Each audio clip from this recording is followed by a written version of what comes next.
What's up, everybody, and welcome to episode 7 of the InCntrl podcast. I'm one of your hosts, as always, Ole, and joining me, as usual, is PK. Hello, everybody. How's it going, man? It's going good. It's going good, and I think life is taking it easy these days. Yeah, I'm just relaxing, you know. Taking it easy. We took a bit of a break from the last episode, like a couple of weeks. The E3 madness happened. I know you were staying up late with Alan and stuff, recording videos, getting those reactions out and everything. It was a memorable one. Yeah, it was memorable personally, but not so memorable in terms of events that happened. It was a bit of a slower E3 than usual. Not too many megatons, I feel. I think a lot of people probably out there would agree with us. Like, there weren't too many. But I think overall, still pretty good E3. The thing is, lots of high quality games. No mega surprises, but everything that was shown, like, across a lot of the conferences was like, really good. I can't hide the fact that there were some moments where I was just like, that's awkward. Like what game was that which had the running commentary? Some weird game at Microsoft conference? Yeah, that was terrible. Podium, the guy on the podium just screaming. That was cringe, constantly, that was cringe. That was crazy. And there were some good moments as well, so I don't know. Yeah. We can get deep into it a bit later. If you didn't know, this is the InCntrolGaming podcast, your one-stop shop for all the latest gaming news, opinions, talking about topics, discussing the industry, and just being two regular chuckleheads talking about video games. Sometimes we tend to go off script, but it's a fun time anyway. Yeah. So, PK, let's get cracking right back into it with our first section, which is the news. Our first news topic here. Yes. Isn't there always a dramatic? We need a news jingle. Yeah, exactly. We need a news jingle. First piece of news that we have. This came out a couple days ago, and this is a crazy story, and it has to do with. Oh, Patrick, what do we have here? Our good friends Nintendo. We have a new friend in the office right now. We finally made it. We finally managed to snag the Switch. We're there. But first piece of news is the SNES Classic Mini has been officially announced. This is Nintendo's new iteration of the classic, legendary Super Nintendo Entertainment System. That was my first console, you know that? Pretty much for me as well. This was my very first console. It's been announced it costs about $80, 70 pounds. It is, I mean, for me, this, like you said, this is our first ever system, so I had to put a pre-order down pretty much straight away. It comes packed with 21 games, just running through a few of them here. Donkey Kong Country, classic. Earthbound, classic. Final Fantasy 3, F-Zero, Super Mario Kart, Super Mario RPG, Super Mario World, Super Metroid, Yoshi's Island, Legend of Zelda: Link to the Past, Kirby's Dream Course, Contra 3, Star Fox, and interestingly as well, Star Fox 2, which was never released for the Super Nintendo.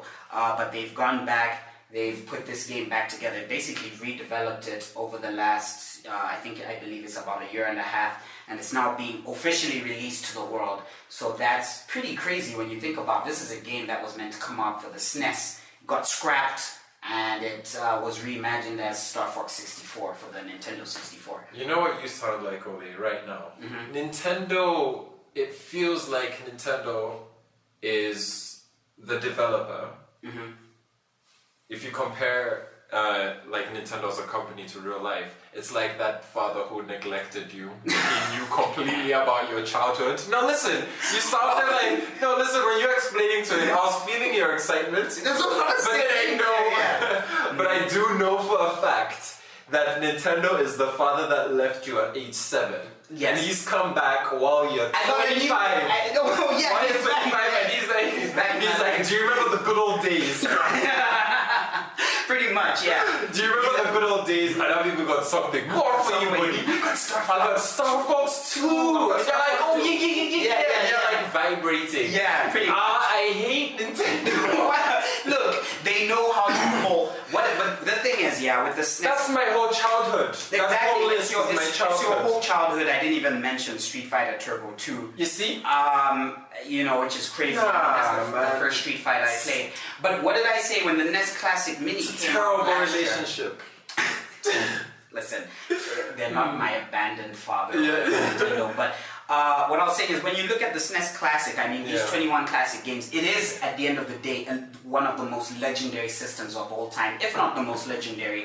It's one of my favorite systems ever, if not my most favorite, maybe after the PS2, I think. I remember pumping so many hours into Killer Instinct as well, eh? Yeah, Killer Instinct is... Oh, Microsoft owns Killer Instinct anyway, so... But yeah, I think as well the price is really good, but obviously we have to break hearts and tell everyone now it's completely sold out. I mean, you absolutely cannot find this thing anywhere. By the time you're receiving this message, it's gone. And Nintendo have only said they're going to manufacture this through the holidays, so probably up to Christmas. And then after that, they're not going to make any more. So, I mean, if you even get the chance to get your hands on one of these things, I would say absolutely take it. Obviously, not looking at scalpers or anything like that. Guys selling on eBay for like $500. But, so I thought it was a pretty cool piece of news just to talk about. And I can happily say I have a pre-order. I think, fingers crossed, it doesn't get cancelled. So yeah, that's pretty interesting, pretty cool. Anything else to add on to that? Not really. Next news. Oh yeah. So our next bit of news, actually a really happy story for the gaming industry. This is to do with IO Interactive, who are the makers of the Hitman series, under Square Enix. But they've been having a bit of issues with Square, and Square have been trying to sell them off lately, trying to find a new investor to take the Hitman brand off them. And I've always liked Hitman. Yeah, like in general. What's the last Hitman game that you played? I played Blood Money last. Which is pretty much the greatest Hitman game. Yeah, and Blood Money was really good. Yeah, I played Absolution last. Not great. It was okay, but it wasn't really Hitman. It was way more actiony, trying to be a bit too mainstream and stuff. But by all accounts, the new Hitman, which was released episodic model, has been really well received. Like, a lot of people seem to like it. Yeah, season 1 of that. But the cool story from this is, instead of getting investors to buy off IO Interactive, IO Interactive have actually negotiated a deal with Square Enix where they can separate from the company, and on top of that, they get to retain the Hitman IP. Which I think is a success story you never really see. And IO Interactive, I think that they may just be able to continue down the path that they left off in season 1. Yes. Because season 1 was really good. Yeah, really good. If they go down that path and then they continue to expand on it, and they don't really have to tweak too much and just go with what works and just give us what we want. We don't want a full-on shooter. We want to be stealth. Yes, exactly. So if they can continue down that road, even without the backing of Square Enix, it's fine. Yeah, definitely. I see it as a win-win. It's definitely a win-win. They own the IP. They work on the game that they came up with. And Hitman's not dead. I mean, season 2's coming out as well. So everything's like right on track. They have the freedom. So I just thought it was a really cool success story in the gaming industry. It's good that they're sticking to the same team as well. Yeah, they suffered a couple of layoffs, but overall I think they've come out like really well from this whole situation. Alright, so we'll move on to pretty much our last piece of news. This made me rage quite a bit. And it's to do, I know a lot of our listeners are really into shooters, and in particular Call of Duty. So Call of Duty 4 Modern Warfare Remastered is now going to be released standalone. You can buy it individually. Last year it was only available through buying the Call of Duty Infinite Warfare Legacy Edition or whatever. Basically the edition that costs like $30 extra or whatever. That was the only way you could get access to this game. But now they're releasing it standalone. Can you guess for how much, Patrick? $40. You're right on the money. The price is right. $40. They weren't going to go over that. For this remaster. The price already is like... The price already sucks, but if they weren't any price, like $1 more, everybody would have said. I think, but I've seen a lot of backlash to like them pricing this at 40 because people were expecting it to be maybe about 25 to 30 because the Infinite Warfare Legacy Edition was like 60, and if you bought it was 80 and the regular was 60. So the price difference of 20 is like making up for Modern Warfare. But they've doubled that. Activision scumbags as usual. going price gouging, going for the money, absolutely crazy. They know people will buy it though. I mean, it's COD 4. It's the best COD, pretty much. They know people will buy it. Yeah, and the crazy thing is as well, they're selling the DLC separately. There was DLC. When you buy a remastered version of a game, you genuinely expect to have all the DLC put into that remaster. So they've broken up the DLC away from the game. Guess how much the DLC is? It was $10 when it came out back in the day on PS3 and Xbox 360. $15. They have absolutely no self-control. You know, it's crazy. I think it's just crazy. Don't you think they're going down a direction where even though it is a remaster, we are treating this completely as a new IP? It just says remastered at the end. Yeah. Is it fair to say that they know that what we're giving you is a product that you love?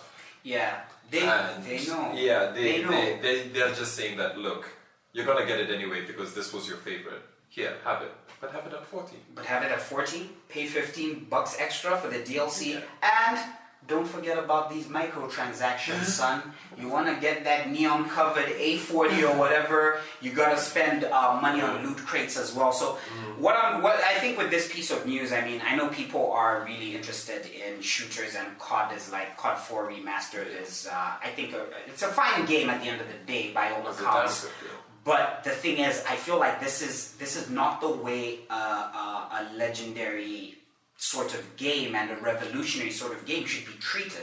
Absolutely gutted to drip feed the most amount of money that you can from the people that you know really love that edition of a franchise. I mean, I think it's kind of almost disgusting. If I'm honest. I mean, you can look at it. You can look at it from like a moral point of view, but at the end, is that fact is, it is a new game. But there's a way to do it right. Look at how Activision have handled the Crash Bandicoot Insane Trilogy. Yeah. It's come out at a budget price, $30, £30, 3 games, remastered from the ground up, way more than COD has been.